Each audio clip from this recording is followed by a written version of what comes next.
Viewers, मैं हूं शाहिद इकबाल रेहान और HTML की इस नई वीडियो में आपको खुशामदीद कहता हूं। व्यूवर्स, इस वीडियो में हम HTML में फ़ॉन्ट साइज़ चेंज करने के बारे में सीखेंगे। जिस तरह हमने पहले वीडियोस में देखा कि हम किस तरह टेक्स्ट को बोल्ड करते हैं वेबसाइट पर, किस तरह हम उसको अंडरलाइन करते हैं, किस तरह हम उसमें एट्रीब्यूट का इस्तेमाल करते हैं। अब हम देखेंगे कि हम जिस तरह बाकी सॉफ्टवेयर में हम फ़ॉन्ट का साइज़ चेंज कर सकते हैं, छोटा या बड़ा कर सकते हैं, इस तरह हम HTML में किस तरह वेब पेज के ऊपर जाकर फ़ॉन्ट का साइज़ चेंज करेंगे।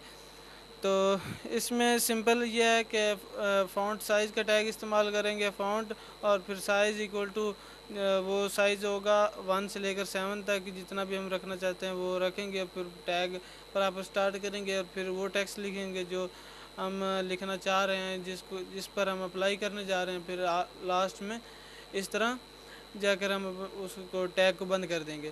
तो देखते हैं, हम एक कोड की जानब जाते हैं वो क्या है और इस पर वो किस तरह अप्लाई करता है।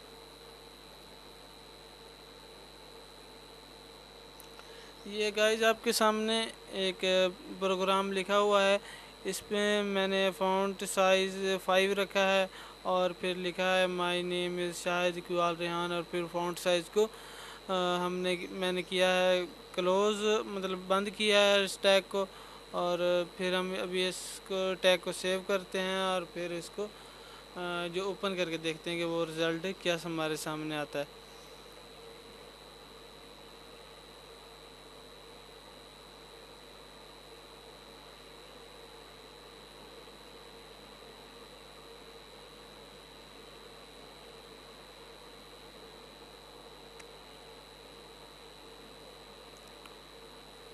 तो व्यूअर्स, आपके सामने रिज़ल्ट है इस जो हमने बनाया था, जो हमने प्रोग्राम लिखा था उसके मुताबिक, कि my name is Shahid Iqbal Rehan का जो हमने फ़ॉन्ट साइज़ थोड़ा चेंज किया था, मतलब ज़्यादा किया था, 5 रखा था, वो हमारे सामने थोड़ा ज़्यादा नज़र आ रहा है। तो यकीनन आप अगर वेब पेज बना रहे हैं तो उस पर ज़रूर इस्तेमाल कीजिएगा। और नेक्स्ट वीडियो तक मुझे इजाज़त दीजिए। अल्लाह हाफ़िज़।